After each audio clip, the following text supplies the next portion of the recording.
Coming on to the next question. In India, Himalaya Divas is celebrated on September 11th, 9th, September 28th, or September 2nd. So the answer to this question is September 9th. ठीक है, तो सितंबर 9th को हम लोग basically Himalaya दिवस celebrate करते हैं।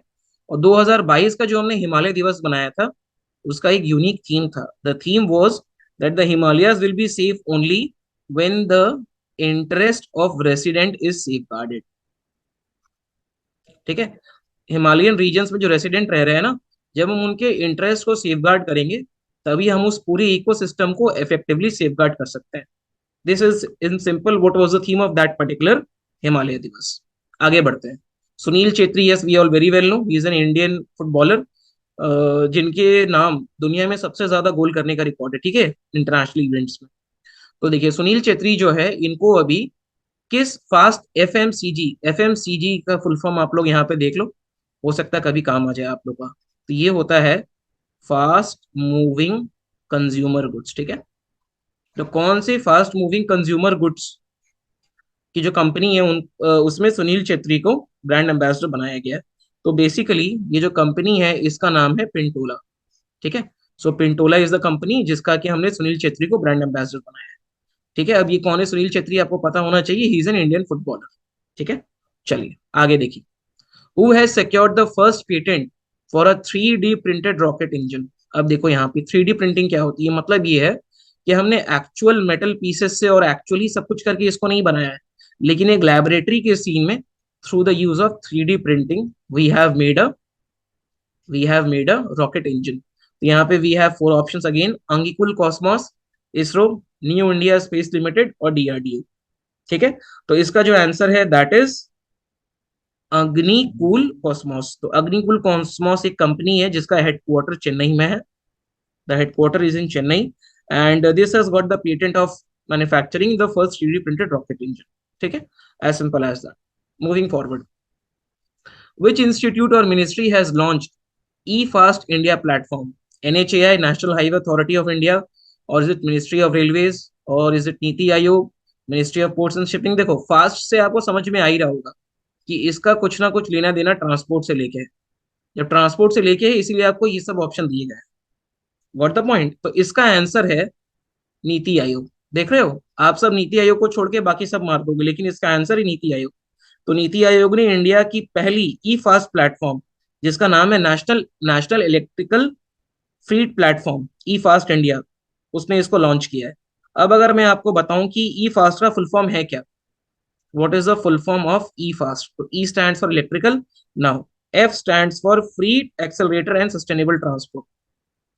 फ्रीट accelerator and sustainable transport, यानी कि दो that kind of transport which is sustainable in the long run. और फीट एक्सेलरेटर मतलब कि ये टर्न अराउंड टाइम को फास्ट करना चाहता है, turn around time. Therefore this E FAST India is an initiative of NITI Aayog. Got the point, चलिए आगे। Who has ascended to the throne of United Kingdom after the death of Queen Elizabeth II? We are very well know कि 2022 में queen Elizabeth the second की death हुई है। उसके बाद में वो जो रॉयल गद्दी है, उसको असेंड करने वाला कोई तो चाहिए। So the name of the person is, कि वो क्वीन एलिजाबेथ द सेकंड के सन है, Charles the third. He is also very aged. ठीक है, तो चार्ल्स द थर्ड, तो therefore Charles the third is the person who has ascended. अब Charles the third है ना, इनको जो टाइटल मिलेगा that will be of a king. ठीक है, उसके बाद में देखो, Charles the third he not only became the king of the UK as well as 14 other nations including Canada वगैरह वगैरह। ठीक है, हमारे यहाँ पे काम का है बस ये है कि चार्ल्स थ्री ने उस थ्रोन को असेंड किया है। Got the point. अगला क्वेश्चन देखिए। Recently India has decided to stay out of the trade pillar of which grouping. यहाँ पे कुछ यहाँ पे ट्रेड ग्रुपिंग के बारे में मेंशन है। देखिए, RCEP, regional comprehensive economic partnership, ASEAN, जो 10 नेशन है ना साउथ ईस्ट एशिया में, ये उनका है। फिर ये देखिए ट्रांस पैसिफिक पार्टनरशिप वाला है, और आईपीईएफ है। इनमें से कौन सी ग्रुपिंग है जिसे कि इंडिया ने अभी ऑप्ट आउट किया है? तो that grouping is called the IPEF. IPEF stands for Indo Pacific economic framework. ठीक है, इंडो पैसिफिक इकोनॉमिक फ्रेमवर्क, ये भी इसीलिए यहाँ पे बोला गया रिसेंटली। ठीक है, अब आप देखो इसकी जो मीटिंग है ना, ये अभी एलए में हुई थी, लॉस एंजलिस में। इसके पहले प्रीवियस ईयर, लास्ट ईयर में इंडिया ने आरसीईपी को भी ज्वाइन नहीं किया है। तो बेसिकली आरसीईपी क्या है ना, ये आसियान प्लस 6 नेशंस का एक ग्रुप है जो कि फ्री ट्रेड एग्रीमेंट की बात करते हैं। लेकिन इंडिया ने उसको ज्वाइन नहीं किया है, तो अभी वो ASEAN+5 ही है। ठीक है, moving on to the next question. Which operation was conducted by the US intelligence to kill Osama bin Laden? We all very well know that Osama bin Laden was killed in a military attack in Abbottabad. Abbottabad. तो जब भी हम कुछ इस तरह के operations करते हैं, they are given a name. इस पर्टिकुलर ऑपरेशन या इस पर्टिकुलर ऑपरेशन को हमने क्या नाम दिया था? The name of the operation was operation Neptune spear. ठीक है। Now who is Osama bin Laden? He is the person who had committed the 9/11 attack. Okay. और तो therefore he was killed in a operation known as the Neptune Spear, which was led by CIA, Central Intelligence Agency of USA. जिस तरीके से India में raw वगैरह होता है ना, तो यहाँ पे सीआईए होता है। तो सीआईए ने उनको मार गिराया था। आगे बढ़े, चलिए। So the next question is, which country has honoured the former chief of naval staff? Chief of naval staff of whom?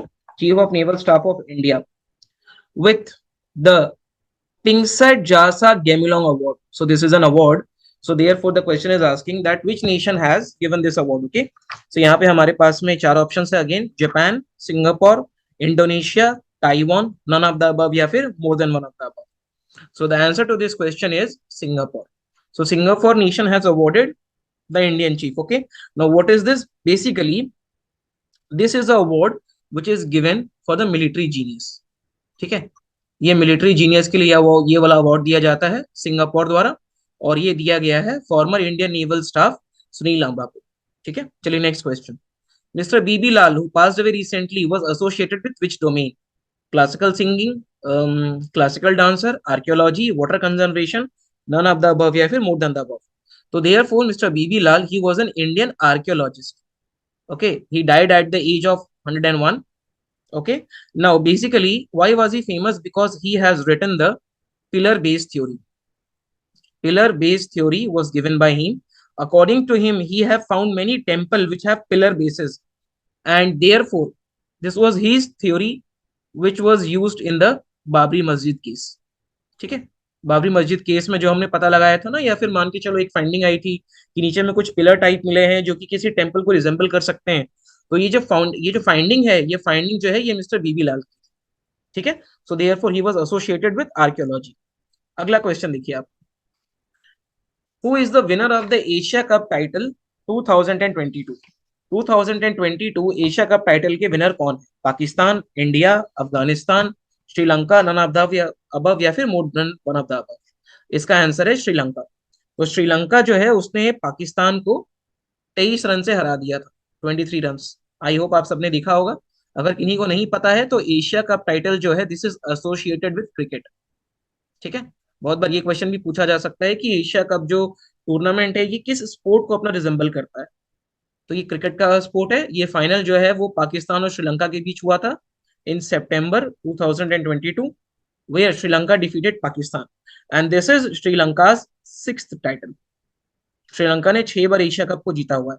What the point? Proceeding forward, which state has launched the चाहता scheme for water conservation? तो छाता scheme जो है water conservation के लिए किस state ने launch किया है? So this is the state of Odisha which has launch the छाता स्कीम। ठीक है, अब आप देखो इसका जो मेन ऑब्जेक्टिव है, हर एक स्कीम का कुछ ऑब्जेक्टिव होता है, इसका जो मेन ऑब्जेक्टिव है वो है ग्राउंड वाटर कंजर्वेशन। ठीक है, तो जो छाता स्कीम है उसका मेन मोटो है ground water conservation, and after conserving the ground water they want to improve the water table. Improve the water table, तो वाटर टेबल जो बहुत नीचे जा चुका है उसको थोड़ा ऊपर लाने की गवर्नमेंट ऑफ ओडिशा की ये छोटी सी कोशिश है। अब जो छाता है इसका जो फुल फॉर्म है ये मैं आपको बता देता हूँ, that is community harnessing and harvesting rain water artificially from terrace to aquifer. देखो इसका मतलब क्या है ना, जो रेन वाटर आता है, सबसे पहले तो this is the purest form of water which we get. Rain water जब हम लोग के टेरेस पे आता है तो हम उसको टेरेस से एक चैनल के द्वारा ग्राउंड एक्वीफायर में दे देते हैं। समझ रहे हो? इसीलिए हम उसको टेरेस टू एक्वीफायर हार्नेसिंग भी कहते हैं। तो एक्वीफायर में जैसे जैसे जैसे यहाँ पे पानी बढ़ते जाता है वैसे वैसे आपका ग्राउंड टेबल इंप्रूव होते जाता है। ठीक है, गॉट द पॉइंट। चलिए proceeding forward to the next question. Recipient of global literature teacher award professor Arun Kumar, he belongs to which district of Bihar? Bihar special question है। अगेन जैसा कि मैं कहता हूं इसमें 2 3 4 स्टार मार्क कर लो। तो ग्लोबल लिटरेचर अवार्ड जो है ये प्रोफेसर अरुण शर्मा को दिया गया। क्वेश्चन है कि ये कौन से डिस्ट्रिक्ट को बिलोंग करते हैं? तो he belongs to the Madhubani district of Bihar. Got the point. उसके बाद अगर बहुत बार क्या करते हैं ना वो लिटरेरी जीनियस के विलेज के बारे में भी पूछ देते हैं। So he belongs for Mangroni village, Mangroni village of the Madhubani district. Got the point. चलिए next question. National conference on sustainable coastal management was held in which city? Panaji, Mangalore, Bhubaneswar या चेन्नई? तो ये जो बेसिकली कॉन्फ्रेंस है ये हमने ऑर्गेनाइज किया था Bhubaneswar, Bhubaneswar in the state of Odisha. Got the point? So basically, this was inaugurated by the Minister of Environment, Forest and Climate Change, Mr. Bhupender Yadav, on September। और ये हमने ऑर्गेनाइज किया था Bhubaneswar Orissa. Moving on to the next question. Places of Worship Act 1991, this bars the conversion of religious character of any place of worship from which date? 15th August, 16th August, 6 December 1992, January 2nd 2022। तो ये basically ये जो act के बारे में आप थोड़ा सा जान लो क्या हुआ था। आफ्टर गेटिंग इंडिपेंडेंस बहुत बार क्या होता था कि इंडिया में we have the scourge of communalism. ठीक है, अब एक एक्ट पास गया था 1991 में, एक्ट पास किया गया था, उसने बोला था कि आजादी के बाद में जिस भी रिलीजियस प्लेस का या प्लेस ऑफ वर्शिप का जो रिलीजियस कैरेक्टर है वो वैसा ही रहेगा, यू कैनॉट चेंज। तो उन्होंने जो कट ऑफ डेट चूज किया था that was the day of Indian independence which is 15th of August 1947। What the point. देखो इस डे का हमारे पास रेलेवेंस है, ये कोई रेलेवेंस नहीं है, इसका भी कोई रेलेवेंस नहीं है, अगेन इसका भी रेलेवेंस है क्योंकि इस दिन बाबरी मस्जिद डिमोलिशन हुआ था। लेकिन answer to this question is August 15, 1947। Moving on to the next question. Which country has officially declared itself a nuclear state? Iran, Israel, North Korea, Turkey या फिर इनमें से one of more than one of the above? तो answer to this question is North Korea. North Korea ने officially declare किया है कि I am a nuclear state. ठीक है, अब नॉर्थ कोरिया जो है ये बहुत बार न्यूक्लियर टेस्ट करते रहता है, inter ballistic intercontinental ballistic missile test भी करते रहता है, और इसने ओपनली अपना प्रोक्लेम किया है कि I have got nuclear weapon, तो आप मुझसे बच के रहो। ठीक है, चलो आगे आते हैं। As per the national health estimates of 1819, what is the share of government health expenditure in total GDP? यानी कि इंडिया के टोटल जीडीपी में what is the percentage of health investment by the government, यानी कि public investment कितना है हमको simply ये जानना है। ठीक है, देखो यहाँ पे क्या क्या ऑप्शन है, 1.28, 2.25, 3.2, 1.56। तो इसका आंसर है 1.28% ऑफ जीडीपी। देख रहे हो आप कितना कम पब्लिक इन्वेस्टमेंट है, जिसके चलते high out of pocket expenditure होता है in the range of 60 to 70% in case of India. Got the point. चलिए अगले क्वेश्चन पे आते हैं। Which of the following organization या institution releases index of industrial production? चलो यहाँ पे हमें कुछ कुछ दिया गया है। सबसे पहला है CSO, central statistical organisation, NSO, national statistical organisation, ये DPITT जो पहले DIPP थी, department of promotion industrial production and promotion, और एक है prime minister's economic advisory council. तो इनमें से कौन सी बॉडी है जो index of industrial production release करती है, या फिर इनमें से कोई भी नहीं? ठीक है, तो कुछ लोग इसमें अपना कंफ्यूज होंगे सीएसओ और एनएसओ। तो लेट मी रिमाइंड यू, इसका आंसर होगा एनएसओ, क्योंकि last year CSO central statistical organisation plus NSSO को मर्ज करके एनएसओ बना दिया गया। तो सीएसओ तो चलो एनएसओ का ही पार्ट है, तो एनएसओ अगर बड़ा सेट है तो सीएसओ इसका सबसेट है। तो हम क्या करेंगे, इसमें एनएसओ को मार्क करेंगे। Got the point. और एनएसओ अपना फंक्शन करता है under the overall command of ministry of statistics and programme implementation. ठीक है, व्हाट द पॉइंट। चलिए एक छोटा सा डेटा भी आप देख लीजिए। जुलाई 2022 में the index of industrial production was 2.4%। ठीक है, moving on to the next question. World dairy summit 2022 was held recently in which city? ठीक है, कुछ ऑप्शन है हमारे पास, new Delhi, Lucknow, Indore, Greater Noida, none of the above, more than one. Answer to this question is in Greater Noida में world dairy summit अभी हमने organise किया था। ठीक है, this was inaugurated bye mister Modi, the prime minister of India.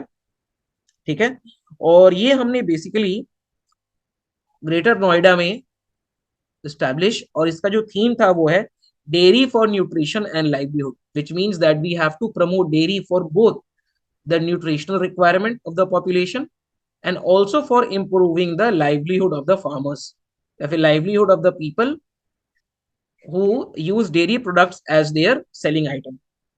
Got the point? अगला, who has been crowned as Miss Earth India in 2022? रश्मि माधुरी, मानसी चौरसिया, वंशिका परमार, ऋषिका रेड्डी, इनमें से मिस अर्थ का प्राइज किसको दिया गया है? So the answer to this question is this is given to Vanshika Parmar. ठीक है, अब देखिए, she will also represent India in the international fora at the Miss Earth pageant in Philippines. ठीक है, इन्होंने फिलीपींस में जो मिस अर्थ पेजेंट हुआ था वहां पे इंडिया को रिप्रेजेंट किया था। Got the point? चलिए अगला क्वेश्चन देखिए, golden crescent and golden triangle ये किस चीज से एसोसिएटेड है? Gold producing regions, habitat on Mars, curd dominated region, opium producing, या more than one of the above. तो आप सबको पता होगा जो गोल्डन क्रिसेंट और गोल्डन ट्रायंगल है, they are associated with drugs. ठीक है, और ड्रग्स है तो आप यहाँ नाम दे ही दोगे। अब देखो, जो गोल्डन ट्रायंगल और गोल्डन क्रिसेंट है ना, दीज जैसे मान के चलो दिस इज आवर इंडिया। ठीक है, तो गोल्डन क्रिसेंट और गोल्डन ट्रायंगल ये दो एरियाज में प्रेजेंट है। एक तो ये वाला एरिया है, यहाँ पे है पाकिस्तान, अफगानिस्तान, ईरान वाला एरिया, और यहाँ पे कुछ साउथ ईस्टर्न एशियन नेशंस के साथ मिला के ये दो पर्टिकुलर रीजन बनता है। What the point? अगले क्वेश्चन में आते हैं। Exercise Parvat Prahar was recently held in which state और union territory? Options are Ladakh, Sikkim, Tamil Nadu, Uttarakhand.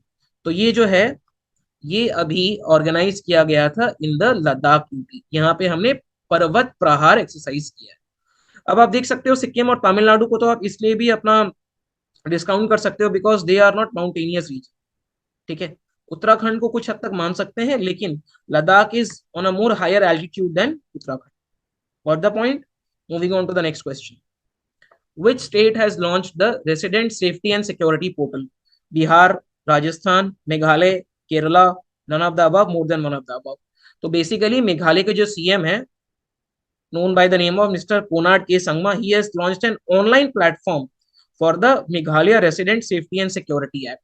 Meghalaya के जो रेसिडेंट है उनके सेफ्टी एंड सिक्योरिटी के लिए एक एक्ट इन्होंने पास किया है। सो इसका आंसर होगा मेघालय स्टेट गवर्नमेंट। ठीक है, अगला question, who has launched the book title Modi at 20 Dreams Meet Delivery in Bihar in 12th of September 2022? So this book was released by Mr. Fagu Chauhan. Fagu Chauhan ने इस बुक को release किया है। अब आप देखो, ये जो बुक है ना, this has been edited and drafted, this has been edited and compiled by the blue craft digital foundation. ठीक है, खाली ये नाम याद कर लो, ब्लू क्राफ्ट डिजिटल फाउंडेशन, इन्होंने इस बुक को एडिट और कंपाइल किया है। What the point? Phagu Chauhan is the person who has launched the book Modi at 20। ठीक है, चलिए moving on to the next question. The reason of Nagorno Karabakh is a cause of conflict between which two countries? This is a question of IR, जहां पे हमको एक reason दिया गया है और ये पता करना है कि किन दो रीजन के बीच में एक पॉइंट ऑफ कॉन्फ्लिक्ट है। ये ओके, तो ये जो कॉन्फ्लिक्ट है ना, ये हमेशा न्यूज में रहा है और एक बहुत लॉन्ग स्टैंडिंग कॉन्फ्लिक्ट है। ठीक है, अब आप देखो यहाँ पे क्या क्या देश है, Russia Ukraine, Ukraine Belarus, north Korea, south Korea, Armenia, Azerbaijan.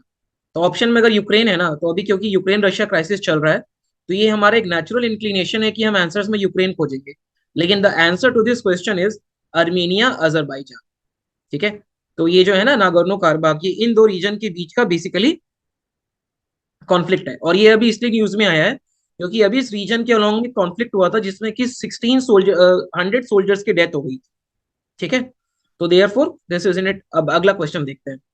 Which country has decided to restore the original name of its capital after changing it in 2019? देखो ये क्वेश्चन का मतलब ये है कि देयर इज अ कंट्री जिन्होंने अपने capital का नाम 2019 में चेंज किया था, और अभी उन्होंने क्या किया है 2022 में, 2019 में जो चेंज नेम था उसको रिपील करके वापस से पहले वाला नाम लेके आ रहे हैं। तो वो जो कंट्री है उसका नाम है कजाकिस्तान, ठीक है, this is a central Asian country. तो क्या हुआ था ना कि कजाकिस्तान ने जो अपनी कैपिटल है अस्ताना, ठीक है, उन्होंने 2019 में इसका नेम चेंज करके कर दिया था नूर सुल्तान, नूर सुल्तान। और अब उन्होंने एक रिजोल्यूशन लेके आया है जब ये नूर सुल्तान को वापस अस्ताना नाम के साथ चेंज कर रहे हैं, ठीक है। तो answer to this question is Kazakhstan. आगे देखो आप, Vedanta has decided to set up a semiconductor plant in which state. Vedanta अभी नहीं, लेकिन बहुत टाइम से भी ये न्यूज हमेशा, ये जो फर्म है हमेशा न्यूज में रहती है अलग अलग रीजंस की वजह से। अभी ये लेटेस्ट न्यूज में ये है क्योंकि अभी ये एक सेमीकंडक्टर प्लांट या सेमीकंडक्टर चिप का प्लांट लगाना चाह रहे हैं। तो बेसिकली यहाँ पे क्वेश्चन ये है कि ये किस स्टेट में उसको सेटअप करना चाहते हैं। सो the answer is in the state of Gujarat, ठीक है। तो यहाँ पे क्या है ना कि वेदांता के साथ में प्लस फॉक्सकॉन, ठीक है, ये याद रखना, Foxconn, they have signed an MU with the Gujarat government, जो कि वहां पे एक सेमीकंडक्टर प्लांट की चिप लगाने वाले हैं। और ये जो चिप है ना, ये पहले प्रपोज था कि ये Talegaon industrial area of Pune में लगेगा, लेकिन अब यहाँ से रिलोकेशन हो गया है। अगर आप न्यूज़पेपर को फॉलो कर रहे होगे डिलीजेंटली, तो भी बहुत सारी ऐसे इंडस्ट्रियल प्रोजेक्ट्स हैं जो कि महाराष्ट्र से पलायन कर चुके हैं। ये मैटर अभी रिसेंटली पार्लियामेंट में भी उठा था, इसलिए ये वाला एस्पेक्ट बहुत इंपॉर्टेंट है। इसलिए नहीं क्योंकि यहाँ पे एक सेमीकंडक्टर चिप बन रहा है, बल्कि इसलिए क्योंकि ये जो प्लांट है ना, ये अभी महाराष्ट्र से शिफ्ट हो गया गुजरात में, ठीक है।